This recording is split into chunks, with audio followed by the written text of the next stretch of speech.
सत साहिब सतगुरुदेव की जय।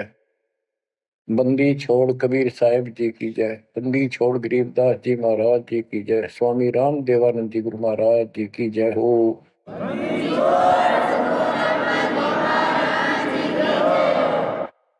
सर्व संतों की जय, सर्व भक्तों की जय, धर्मी पुरुषों की जय। श्री काशी धाम की जय, श्री सुडानी धाम की जय, श्री क्रोथा धाम की जय, श्री बरवाड़ा धाम की जय। सत साहिब परमपिता परमात्मा कबीर जी की असीम रजा से आज आपके ऊपर उस मूल ज्ञान की वर्षा हो रही है जिसकी प्यास आत्मा को युगों युगों से थी। बच्चों, इस गंदे लोक को समझो अच्छी तरह। जब तक आपके दिल में यह बात नहीं बैठेगी, वो वहम नहीं होगा आपका कि कित फंस गया क्या, यू घर अपना नहीं, यू परिवार अपना नहीं, यू लोक संसारिक किस ब्रह्मांड अपना नहीं, तो हम किस आस पर जी रहे। केवल अपना सतपुरुष है, उसका नाम कबीर है, सारी सृष्टि का रचनहार है, वो सुख का सागर है, हमारा अपना है, हमारा पिता है, हमारी माँ है, हमारा सच्चा साथी सखा है, हमारा वही बंधु भाई है। बच्चों, आप इस बात को आज मान लो ना, फिर घने दुखी हो जाओगे, फिर माननी पड़ेगी कि यह भक्ति करनी पड़ेगी और बकवास त्यागनी पड़ेगी। आज शरीर स्वस्थ है, दो रोटी का रोजगार चंगा है, परमात्मा कति याद नहीं आवते, सौ जतन कर ले इसको। कितना समझा रहे, माचा माचा करे, कल ये कर दूंगा, परसों ये कर दूंगा। और उसको जब हो जाती है कैंसर, उसकी शकल देखे उस अफलातून की, गिनती के दिन शेष दिखाई देते उसको। इसलिए परमात्मा कबीर जी हमें याद दिलाते हैं, कबीर दुख में सुमन सब करे, सुख में करे न कोई, जय सुख में सुमन करे तो दुख काहे को होए। कबीर सुख में सुमरण किया नहीं, दुख में करते याद, कह कबीरता दास की कौन सुन फरियाद। आज जो सुखी हैं, थोड़ा मोटा कोई पद पोस्ट मिली हुई है छोटी मोटी, घर में दो पैसे का जुगाड़ ठीक है, कार कोठी है, उनके तो नखरे न्यारे हैं, उनकी बातों में सुनकर हैरान रह जाते थे हम तो।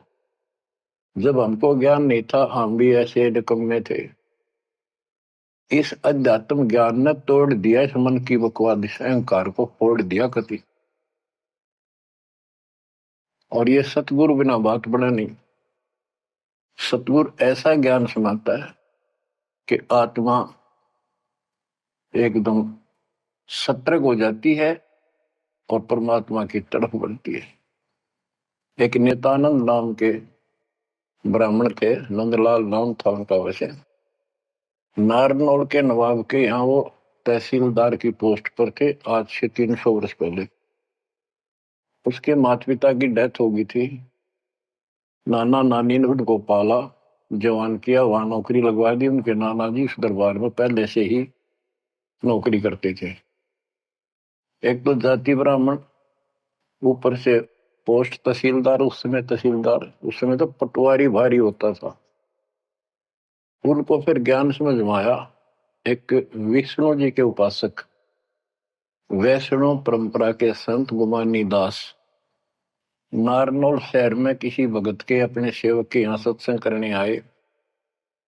उनके साथ में ही नंदलाल तहसीलदार का मकान था। रात के समय सुहाना मौसम था, चांदनी रात थी, ना गर्मी थी ना सर्दी थी। छत पर बैठ गया, घूम रहा था, इतने में आवाज आई सत्संग की। और जो संत बोल रहा था एक एक बात, रात के समय साइलेंट होता है सब कुछ, सारी सुनने लगी उसको। तो नंदलाल तहसीलदार जी को भगवान की तड़प बनी, क्योंकि उसको चोट बहुत लग चुकी थी। बचपन से माता पिता की डेथ होगी, अनाथ हो गया था। तो ऐसे दुख से गुजरे हुए व्यक्ति को शीघ्र समझ में आ जाती है ये बातें। उसको तड़प बनी, ये संसार कुछ नहीं। आपको सत्संग के कुछ अंश सुनाता हूं पहले। ये संत जो है वाणी तो कबीर साहब की गाते हैं और मार्ग काल का बताते हैं। वाणी ऐसी गजब की है, खींच लेती है आत्मा को, चुंबक जैसे लोहे को खींचता। लेकिन ये कलम गलत चढ़ाते, इनके पास वो संपूर्ण दीक्षा नहीं, बात यहां बिगड़ गई। और काल ने पूरा लाभ उठा रखा मालिक की अट्रैक्टिव वाणी का। मन तू चल रे सुख के सागर, जा शब्द सिंधु रत्नागर। कोटि जन्म तन भर मत होगे, कुछ नहीं हाथ लगा रे। कुकर शुकर खर बया गोरे, कौआ हंस बुगारे। मन तू चल रे सुख के सागर, जा शब्द सिंधु रत्नागर। कोटि जन्म तू राजा की ना, मिटी न मन की आशा। भिक्षुक होकर दर दर अंडा, फिर मिला न निर्गुण रसा। मन तू चल रे सुख के सागर, जा शब्द सिंधु रत्नागर। इंद्र कुबेर ईश की पदवी, ब्रह्मावण धर्म राया। विष्णुनाथ के पुर को जाके, फिर भी उल्टा आया। मन तू चल रे सुख के सागर, जा शब्द सिंधु रत्नागर। असंख्य जन्म तन मरता होगे, जीवित क्यों न मरे रे। असंख्य जन्म तो है मरता होगे, जीवित क्यों न मरे रे। द्वादश धर्मद मैल मठ बोरे, बहुर न दे धर रे। मन तू चल रे सुख के सागर, जा शब्द सिंधु रत्नागर। दोजक भिष्ट सभी तह देखे, राजपाट के रसिया। तीन लोक से तरपति नाही, यो मन भोगी खसिया। मन तू चल रे सुख के सागर, जा शब्द सिंधु रत्नागर। सतगुरु मिले तो इच्छा मिटे, पद मिल पदे समान। सतगुरु मिले तो इच्छा मिटे, पद मिल पदे समान। चल हंसा उस लोक पठाऊं, जो आदि अमर अस्थाना। मन तू चल रे सुख के सागर, जा शब्द सिंधु रत्नागर। चार मुक्ति जा चंपी करती, माया हो रही दासी।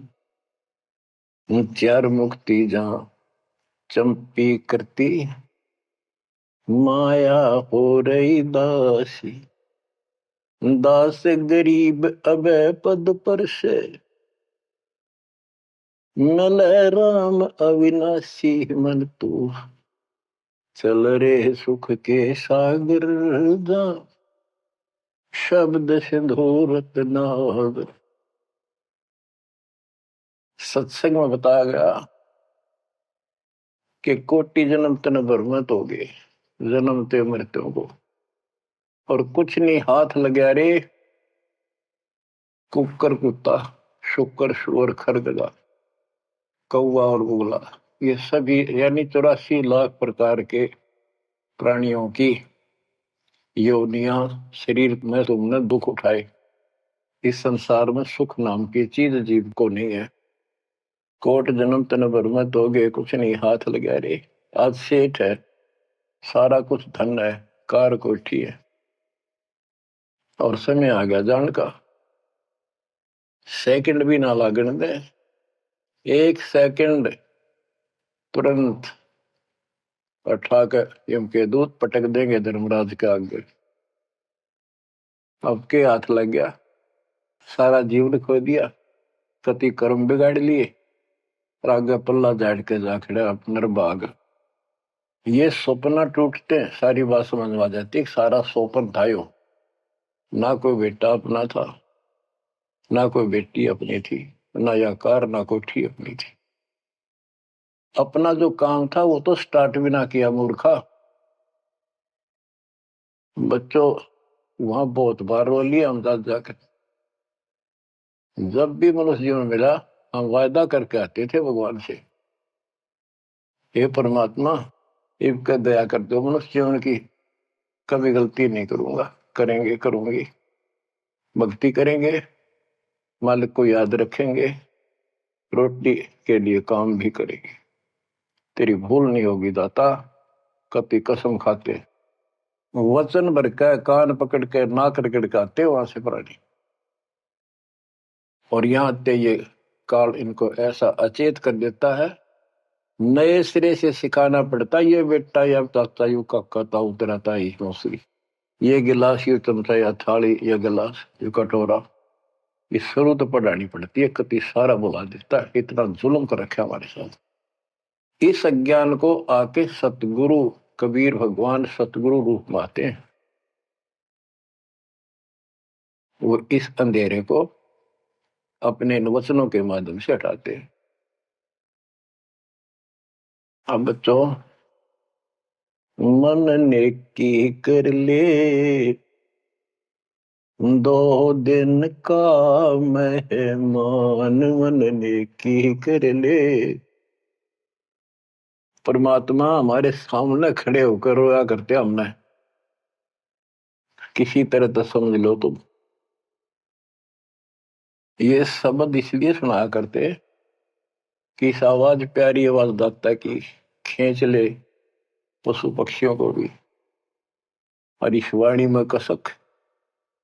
तो बच्चों परमात्मा कहीं भी खड़े हो जाते थे किसी गांव नगर में जाके, और उनको वाणी सुनाते थे। क्योंकि हम कान का विषय भी हमारे अंदर है विकार, तो मीठी वाणी सुनकर तकरीबन लोग इधर उधर से खिसक के आस पास बैठ जाते आकर। जैसे कोई जाकर कोई तुबली बनाने लग जाए ऐसे डुगडुगी, वहां भी लोग इकट्ठे हो जाते हैं।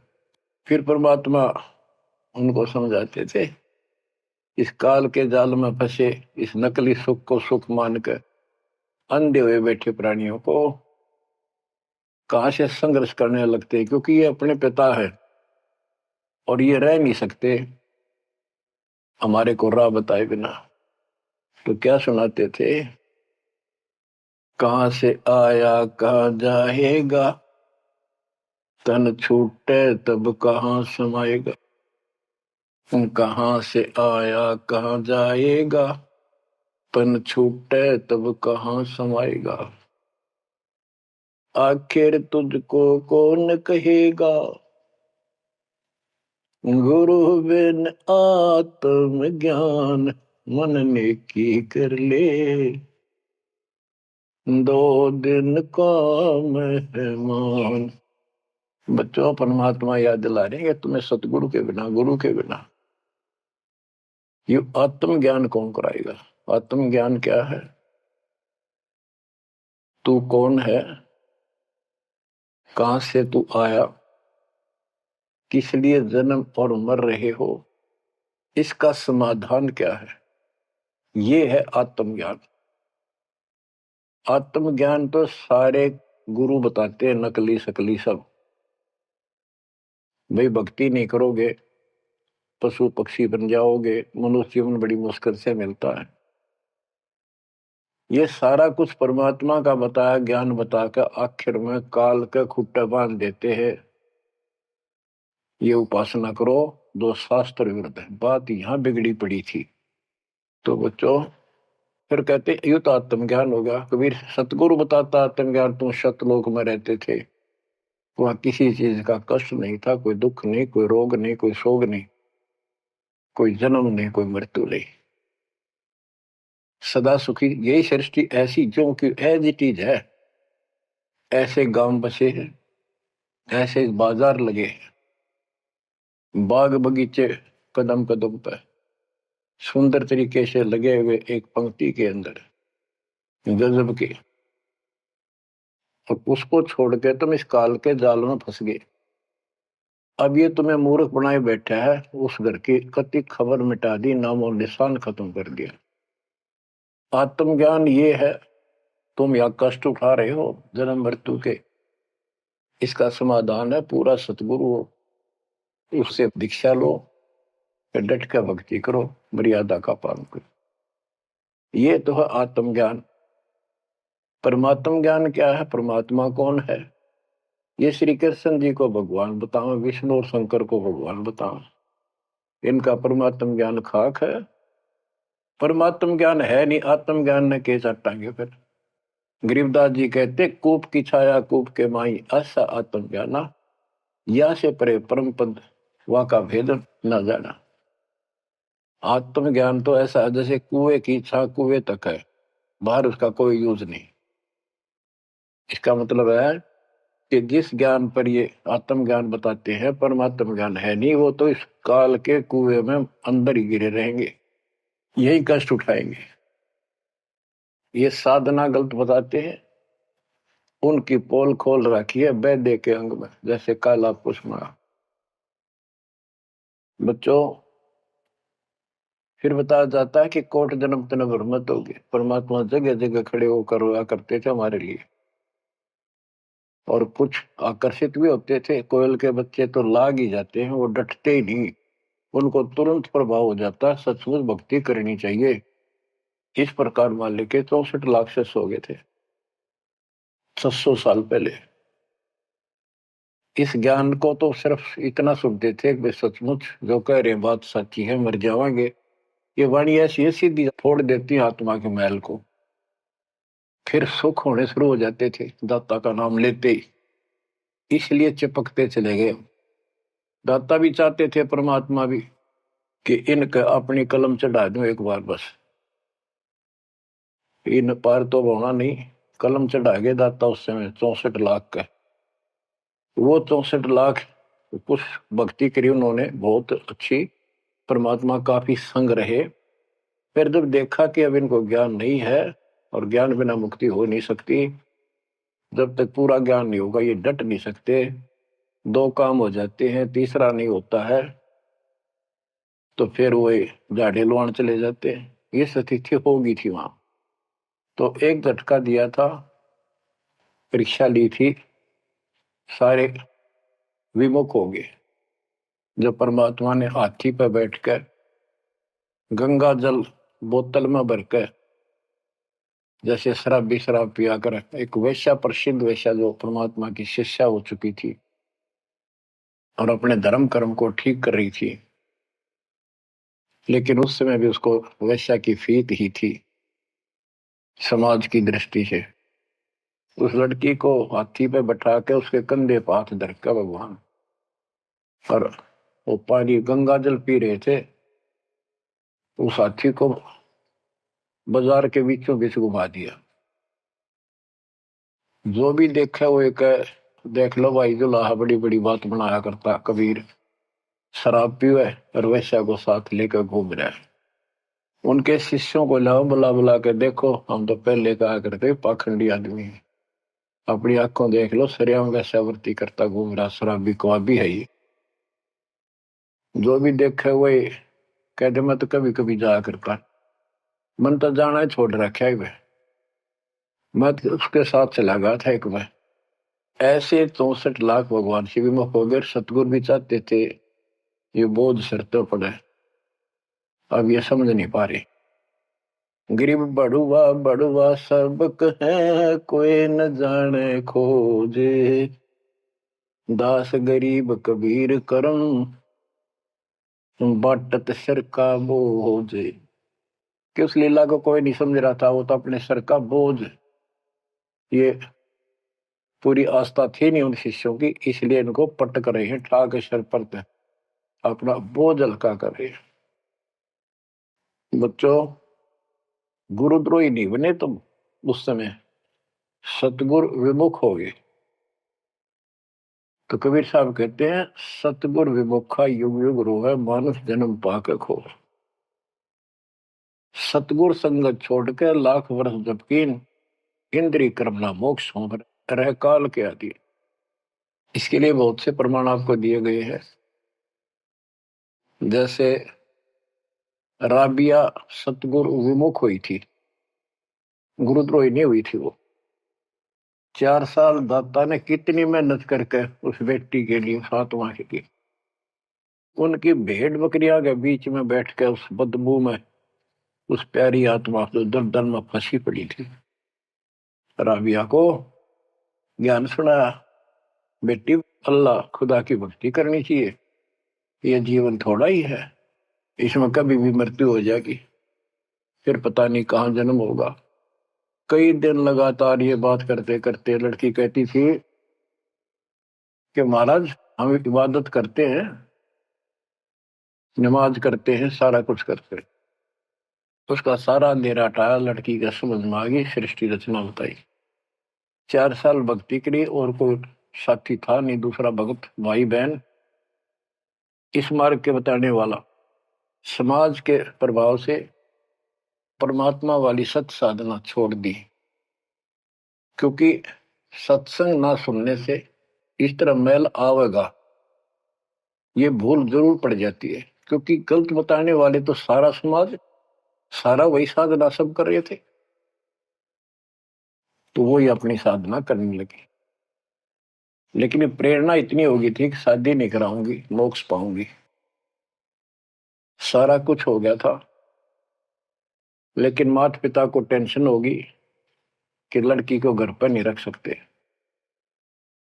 तो कह दिया बेटी या तो निकाह करा ले, नहीं तो अब दोनों मराएंगे। लड़की ने विचार कर लिया कि माता पिता की हत्या का दोष मुझे लगेगा, इसलिए यस कर देती हूँ, अपने पति से बात करूंगी। निकाह करने की यानी शादी की हाँ भर ली और ब्याह हो गया, अपने पति के घर चली गई। वो एक अच्छा अफसर था, साहब था, नेक आत्मा था। राबिया ने स्पष्ट कर दिया, बात सुनो मेरी, मैं भक्ति करना चाहती हूँ और मैं संतान उत्पत्ति नहीं करूंगी। अगर आपने जोर जबरदस्ती कर दी तो मैं फांसी का आकर मरूंगी, ये फाइनल सुन लो। उसके पति ने कहा कि एक बात बता राबिया, जब निकाह हुआ आपने स्वयं कबूल किया था, मैं निकाह कबूल करती हूँ। मुसलमानों के अंदर एक विशेष बात है कि लड़का लड़की चाहेंगे तो ब्याह होगा, ना हुआ नहीं।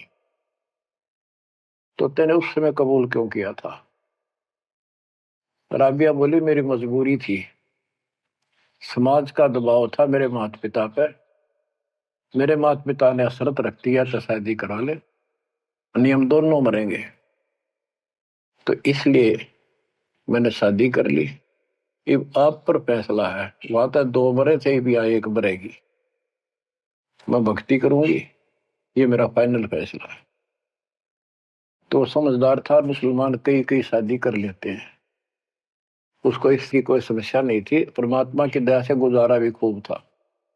वो बोला, राबिया बात सुन ले, जैसा समाज का दबाव तेरे ऊपर था, तेरे माता पिता पर, ऐसा समाज मेरा भी है, और यहाँ मुझे भी जवाब देना भारी हो जाएगा अगर तू इधर उधर जाओगी। तो जाइए भक्ति के लिए, इसलिए घर में रहेगी, मेरी तरफ से मेरी बहन होगी, संसार की दृष्टि में मेरी पत्नी बढ़कर रहना होगा। राबिया ने कबूल कर लिया, यस कर दी। उसने अपने और विवाह करा लिया। जब वो होगी 50 साल के ऊपर, हज करने चली। उसके पति ने कहा, आपके लिए मैं गाड़ी घोड़ा ऊंट तैयार करवा देता हूँ, अरे जाओ, बहुत खुशी की बात है, मुझे पुण्य मिलेगा आपके सहयोग में। वो कहने लगी, मैं पैदल जाऊंगी। यानी भावना अलग होती है भगत की, या धार्मिकता रंगी हुई होती है पिछले जन्मों की।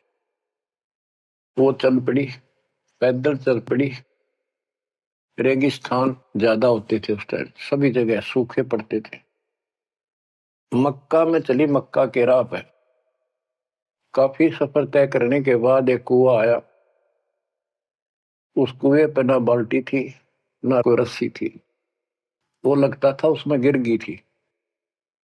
उधर एक कुतिया बहुत प्यासी थी, प्राण जानने हो रहे थे उसके। राबिया को समझते देर नहीं लगी, वह कभी राबिया के पैरा में आवे, कभी कुएं की तरफ जावे। बहुत बुरा हाल था उसका। उसके छोटे छोटे बच्चे भी थोड़ी सी दूरी पर विलख रहे थे। उस पुण्यात्मा ने धार्मिकता भर दी थी दाता ने। उसने अपने सिर के बाल पाड़े, उसकी रस्सी बांटी, 5-5 4-4 बाल लेकर, और लंबी रस्सी गांठ डाला का बना के अपने कपड़े उतार के उस रस्सी के कपड़े बांध गए। पहले मोटे मोटे कपड़े होते थे सूत के, और वो बहुत पानी सोख लेते थे। कुएं में बाल्टी की तरह डाले, बाहर लाकर उनको नचोड़ा। एक मटके का केकरा सा पड़ा था, टुकड़ा फुटा हुआ, उसमें पानी भरती गई, कुतिया पी गई 2 किलो पक्का पानी, और पी कर चली गई। अब उसने अपने कपड़ों से, गिल्ले कपड़ों से सिर का ब्लड साफ किया, और झाड़ झूड़ के कपड़े, गर्मी के दिन थे, ठीक सा मौसम था, वो कपड़े निचोड़ कर पहन लिए और सफर पर चलने को तैयार हुई। इतने में वो मक्का मकान उठ के, वो महल मंदिर, वो कब्बा उठ के और कुएं के साथ आकर लग गया, जैसे प्लेटफार्म पर ट्रेन आकर लगती है। राबिया के लिए आश्चर्य का ठिकाना नहीं कि मक्का ही आ गया, मैं तो मक्का ही जाना था, पटदे चढ़ गई। उसके अंदर बड़ी चढ़ते उठ लिया, उड़ के चल पड़ा। उधर से अब्राहिम सुल्तान आदम पहले किसी और जन्म में था। जैसे परमात्मा गरीबदास जी कहते हैं, वाहन गुरुड़ कृष्ण असवारा, लक्ष्मी डोरे चौर पारा, असुर निकंद मेड़ी में। अब गरीबदास जी को कृष्ण विष्णु दिखाई देता, और कृष्ण को ज्यादा लोग मानते हैं। इसी प्रकार उस समय जो अब वर्तमान में वाणी बोली गई, अब्राहिम सुल्तान को अधिक जानते हैं, इसलिए सुल्तान अदम का जिक्र किया, जबकि पहले ये किसी और शरीर में था, राबिया के समकालीन था। सब कहने लगे, भाई मक्का कहाँ गया, मक्का कहाँ गया, मंदिर कहाँ गया। अब्राहिम सुल्तान भी वहां जाता रहता था, मुसलमान भाइयों को समझाना चाहता था, गुरुदेव के आदेश से अपनी सच्ची राह बताया करता, क्योंकि वहां धार्मिक लोग ही जाते हैं। वहां चर्चा चली कि मक्का कहाँ गया, मक्का कहाँ गया। सबको आश्चर्य हुआ। अब्राहिम सुल्तान जो पहले शरीर किसी और शरीर में था, गरीबदास जी की वाणी में है कि सुल्तान अदम मक्के गया, मक्का नहीं मकान, गया एक रांड को लेने को, नो कहे अदम सुल्तान। अब्राहिम सुल्तान अदम कहता है कि नकमी औरत को लेने गया, वो पहले सतगुरु शरण में आई थी, वो साधना छोड़ के अब ये वही डले ढो रही है। उपस्थित मुसलमानों को उसकी बात अच्छी नहीं लगी, दुख भी हुआ, लेकिन मुसलमान था इसलिए आगे बात बढ़ी नहीं। इतने वो मक्का आके वहां यथा स्थान पर स्थापित हो जाता है। लोगों ने देखा उसमें एक लड़की, एक औरत है, एक बहन है। नाम पता करा तो पता चला ये ऐसे ऐसे इसका राबी नाम है। सारे मुसलमान समाज में ये हो गया भाई, भक्ति हो तो रबी जैसी, अल्लाह को खुश कर लिया, इसको तो जन्नत मिले ही मिलेगी। अगला जन्म उसका एक बांसुरी नाम की लड़की का हुआ। परमात्मा जो उसको चार्ज कर गए थे, वो परमात्मा की चाह उसके अंदर फिर भी तड़प रही थी। उसने ब्याह उस समय भी नहीं कराया और अपना शब्द गाती रही, परमात्मा अल्लाह की महिमा सुनाने लगी। और बंसुरी रूप में भी 50 साल से ऊपर होगी, हज करने गई। तो उसको ये ज्ञान हो गया था कि वो परमात्मा की धार्मिक बातें डेली गाती और सुनती थी कि जो मक्का में मरता है उसको सीधी जन्नत मिलती है, स्वर्ग, बहिश्त। तो उसने सोचा ये शरीर तो एक दिन जाएगा, और कहते हैं मक्का में मृत्यु होगी तो जन्नत मिलेगी, जन्नत के लिए सब कुछ किया जा रहा है। उसने वही गर्दन काट दी अपने हाथ से तलवार मार के। सब कहने हो गया भाई बांसुरी तो गई स्वर्ग में, बांसुरी ने कुर्बानी दे दी और जन्नत में गई। अगला जन्म उस फातिमा का कर्महीन का वैश्या का बना। 2 जन्म कति ब्रह्मचर्य के पालन कर लिए, आखिर में सारी कसर काट दी काल ने। परमात्मा कहते काल के षड्यंत्र को तुम तक ये समझोगे, ब्रह्मा विष्णु महेश अभी तक नहीं समझ पाए। फिर दया करी दाता ने, वो गंदा नरक भोग के वह फिर मरी। एक शेख तकी नाम का सिकंदर लोधी राजा का धार्मिक गुरु था, और ये भी कहते वो उनका एक प्रधानमंत्री भी था। जो भी उसके घर जन्म हुआ उसका, 12-13 वर्ष की होकर वह मर गई, कब्र में दबा दिया गया। एक दिन परमात्मा ने ऐसी लीला करी, क्योंकि सोचल छिद्र मैं करूं अपने जन के काम तो उनका था सारा उस बेटी के लिए। शेख तकी ने जब सारे हथकंडे अपना लिए, कबीर साहब आयरा नहीं, मुर्दे जिंदे कर दिए। उसने कहा वो तो सदमे में था कमाल, रामानंद जादू जंतर ते जिंदा कर दिया। जब जानू मेरी बेटी कब्र में दब रही है, उसको जिंदा कर दे। कई दिन हो गए, 15-16 दिन हो गए। परमात्मा ने कहा ठीक है भाई, सब इकट्ठे कर लो। मुनादी करा दी, उसने खुद करा दी, कहा जिसकी पोल खुलेगी। परमात्मा ने समय बता दिया, उस दिन करूंगा जिंदा। हजारों आदमी सिकंदर लोधी शेख तकी कब्र फुड़वा दी, वहां इकट्ठे हुए। कब्र फुड़वा दी, लड़की का शरीर था। तो परमात्मा ने कहा शेख तकी तू कोशिश कर ले, कदे 5-6 नंबर बनाओ है, और कहे या सदमे में थी। दूसरे बोले जी अगर ये इस तरह कुछ इल्म होता, अपनी बेटी ने कौन कब्र में दब मिट्टी में, आप दया करो। कबीर साहब ने कहा हे शेख तकी की बेटी जीवित हो जा, नहीं हुई। दूसरी बार कहा यही, नहीं हुई। शेख तकी ने बगड़ा पा दिया, नाचन लग गया कि डोंगी की पोल खुल गई, देख लो। कहूं था ना मैं, कभी मुर्दे जिंदे होते हैं, ये तो कयामत के समय होते हैं। तब परमात्मा बोला डट जा बंडेले, रुक। तब कहा हे कबीर की बेटी, आत्मा जहां भी है वापस आ, शरीर में प्रवेश कर बेटी। और 12 इतना ही कहा था, शरीर में कंपन हुई, लड़की उठी, मालिक के चरणों में आके दंडोत प्रणाम किया, और खड़ी होकर 1.5 घंटे अपने पिछले कर्म, वो पाप बकवाद गलती सारी दोहरा दी, और अपने भगवान के साथ चली गई। परमात्मा ने कहा जा बेटी अपने पिता के साथ, शेख तकी के साथ। लड़की बोली मेरा बाप आप हो। इनका तो इतना संस्कार था, इन दाब दी मट्टी में। अब इनका मेरा कोई संस्कार नहीं था। आगे मेरा पशु जुन्नी में जाने का नंबर था, और ये भगवान वहां गए, धर्मराज के दरबार से मुझे बाई फोर्स लाए। तो बच्चों कहते गोरख से ज्ञानी गणे सुखते जति जिहान, सीता सी वो वारिया दूर संत था। ये बड़े बड़े लतीफेदार भाषण करते हैं, सत्संग सुनाते हैं। कहते हैं बीजक की बात कहें बीजक ना ही हाथ, पृथ्वी डोबण उतरी कह मीठी बात। बच्चों प्रसंग चल रहा था सत्संग का, सतगुरु विमुखा योगी गुरु है। तो इसी प्रकार हम सतगुरु विमुखा हुए जब आज तक रो रहे हैं। हमारे वो कुछ भक्ति करा कर चार्ज कर गए थे, जिस कारण से अपने को मनुष्य जीवन मिलते हुए आ रहे हैं और भक्ति की चाह भी है। यह गलती फिर न दोहराई। अब नित्यानंद का जो प्रसंग था उस पर आता हूं। और सत्संग चला के कोट जन्म तन भ्रमित हो गए, कुछ नहीं हाथ लगा रे, कुकर शुक्र खरब्याग हो रहे, कौ वाहन सुलगा रहे, कोटि जन्म राजा की ना। महावीर जैन जैन धर्म के 24वें तीर्थंकर राजा बने, महाराजा बने, स्वर्ग में देव बने, फिर कुत्ते गधे शोर बने। खाक है फिर के चाटव देव पदना जो गदाय बन गया। आखिर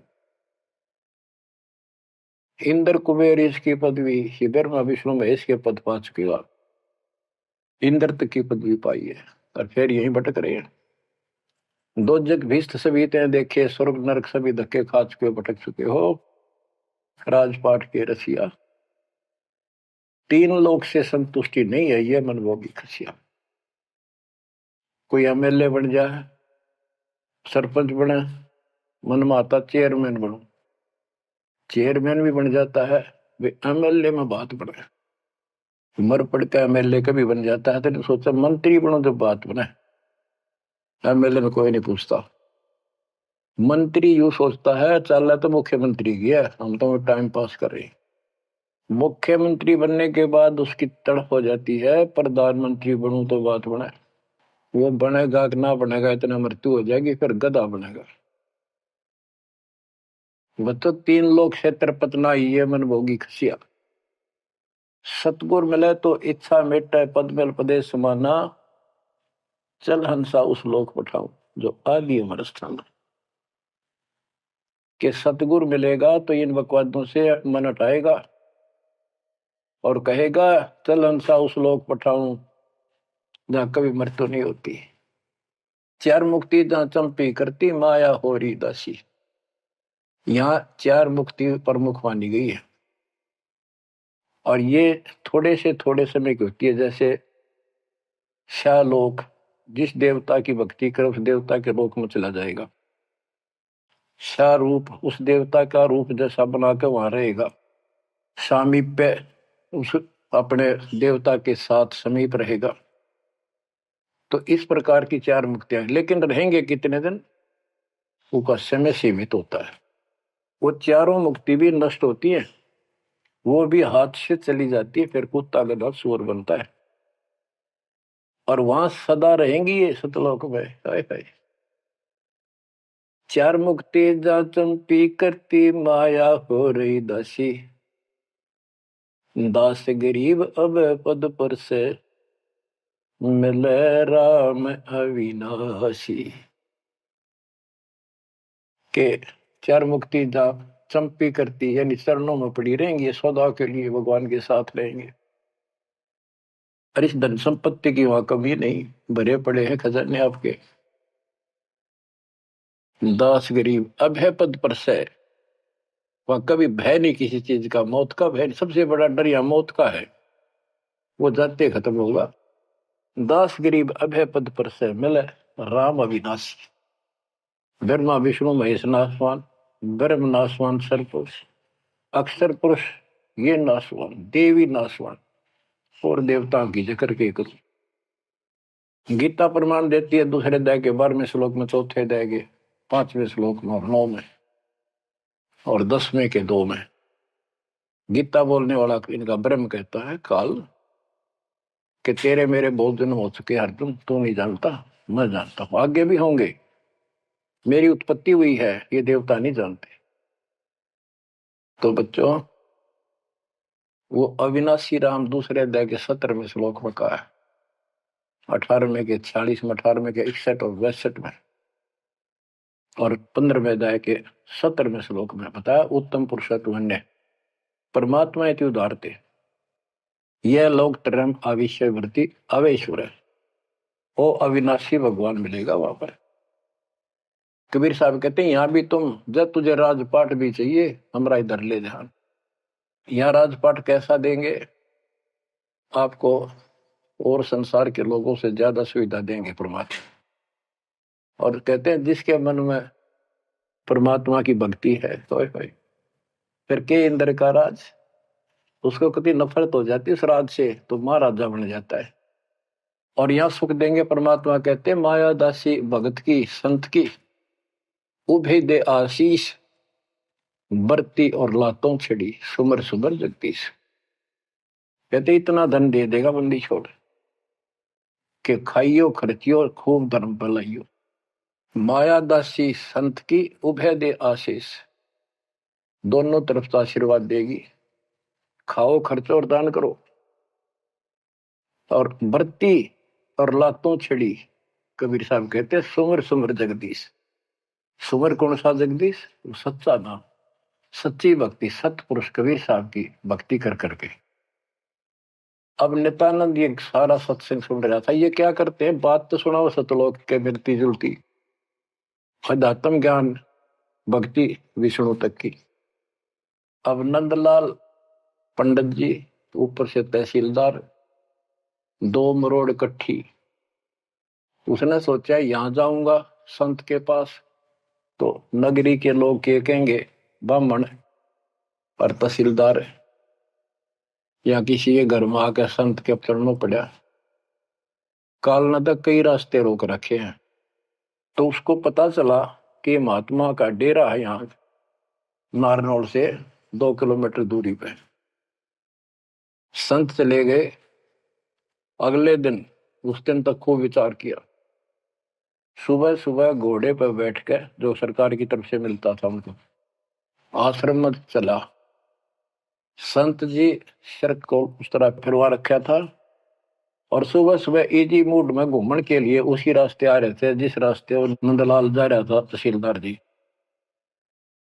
अब ये ब्राह्मण उस टाइम सारे सोन को सोन घड़ी मान्या करते। उसने सोचे देख ह्यूमन उस बाल कटवा के आगे आ गया मेरे, और मैं कितना अनमोल काम करने जाऊं था, आज गुरु बनाने जाऊं था, अपने जीवन का सौदा करना था, ये कसोन हो गया, कुसोन अपलक्षण हो गया।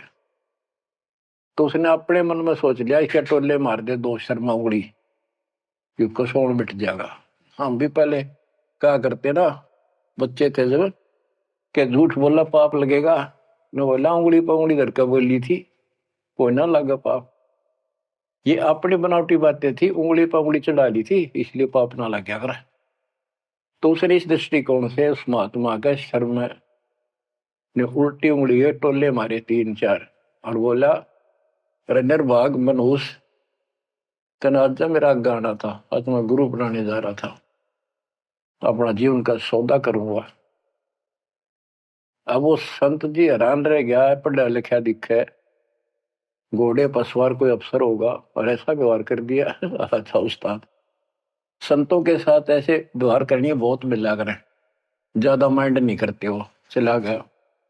आश्रम में पहुंचा तो घोड़ा पर उतर कर एक वृक्ष पे बांध दिया। तो भगत वहां उपस्थित थे, वो आए, भाई बड़ा अफसर आ रहा है कोई। प्रणाम किया। उन्होंने पूछा संत जी कहाँ पर है? मैंने दीक्षा लेनी है। वो बोले जाओ बैठो। आदर से बैठा दिया, जहाँ आसन लग रहा था उसका आगे बोरी ही बिछा रखी थी कि बैठ जाओ, स्नान करके ही आओगे, घूमन फिरने जा रहे हैं, सैर करके नहा कर ही आ जाए। आधे घंटे में घूम फिर कर नहा कर महात्मा जी आसन पाए। सामने घोड़ा बंधा दिखा और वो आदमी बैठा दिखा। और नंदलाल ने भी देख लिया ये तो महात्मा जी थे, तेने बहुत बड़ी गलती कर दी पापी आत्मा, ये भी धमका होगा और तेने भगा होगा। नीची गर्दन कर ली। अब नंदलाल तो शर्म के मारे गिट गए, नीची गर्दन कर ली। महात्मा जी भी समझ गए गुमानी दास के आदमी शर्मा गया। उसने कहा श्रीमान जी आप गुरु बनाने आए हो, इसमें कोई परेशान होने की बात नहीं है। जैसे हम कुम्हार के घर जाते हैं, कोई मटका मोल लेते हैं या कोई बेचने अपने घर पे आता है तो हम उसको टोले मार मार के देखा करें ताकि वो कितना तो फूट तो नहीं रहा, सब बताए कि नहीं। तो आपने अपना गुरु परख लिया, टोले मार गए। बेटा कोई बात नहीं, आप उद्देश्य बताओ आने का। अब परमात्मा ने उसकी या अकड़ तोड़नी थी कि संत ऐसे होते हैं। बच्चों, संत तो स्वभाव तो सबका ही अच्छा होता है। बात यहां बिगड़ रही है कि सच्ची राह ना होने से फिर के चट्ट अच्छी भाषा न अच्छे बोलना न। गोरख से ज्ञानी गणे सुख दे जती जिहान, सीता शिवो बारिया संत दूर स्थान। नित्यानंद तो चरणों में पड़ गया, रो है। सारा अपना अपनी इंट्रोडक्शन दी, सारी पहचान बताई। ऐसे ऐसे मैं नारनौल के नवाब के यहाँ तहसीलदार हूं, और परसों आपका सत्संग रात ने सुना, मेरी आंख खुल गई। मैं मोक्ष चाहता हूं। उसने जैसा जंतर मंत्र दिया, उसने शिरोधार्य कर लिया और भक्ति करने लग गया। इतना प्रेरित हो गया कि नौकरी भी छोड़ दी, और गुरुजी तो चले गए, वो अपना घर त्याग के उस मंत्र को साथ लेकर एकांत स्थान जंगल की खोज करने लगा। तो हरियाणा में यहाँ एक माजरा गांव है, बेगोवा है, बास है, इन 3-4 गांवों की सीमा इकट्ठी है। वहां एक तालाब बना हुआ था, जोड़ी सी। उस पर काफी जंगल नमक, जंगल तो उससे पहले बहुत होते थे सारे। उसको जटेला जोड़ बोलते। वहां आकर उसने अपना शेष जीवन बिताया। भक्ति सही नहीं थी, आदमी खरा था। परमात्मा की चाह खूब थी, पिछला संस्कार कोई प्रबल था, लेकिन भविष्य जीरो था उसका। फिर भी उसने जब ज्ञान हुआ तो क्या कहा, क्या कहते, उसका नाम फिर नित्यानंद रख दिया उसके गुरु जी ने। नाम बदल दिया। नाम इसलिए बदलवाया करते थे कि कहीं और जाकर भक्ति करूंगा, पीछे घर वाले ना ढूंढते फिर, तो वहां उस नाम से कोई जानेगा ही नहीं। तो क्या कहते हैं नित्यानंद जी, फिर अपने विचार व्यक्त करते हैं अपने फॉलोअर के सामने। ब्राह्मण कुल में जन्म था, मैं करता बहुत मरोड़, और गुरु गुमानी दास ने दिया को बदगढ़ तोड़। जाति का अभिमान, पोस्ट का अभिमान, धन का अभिमान, और पहलवानी पहलवान हो जा काया का अभिमान, ये जीव का दुश्मन होता है। ब्राह्मण कुल में जन्म था, मैं करता बहुत मरोड़, बड़ा अहंकार था मेरे में। गुरु गुमानी दास ने दिया कोबद गढ़ तोड़। ये कोबद का गढ़ था, एक अति तोड़ दिया। आखिर तुझको कौन कहेगा, गुरु बिन आत्म ज्ञान, मन ने की करने दो दिन का मेहमान।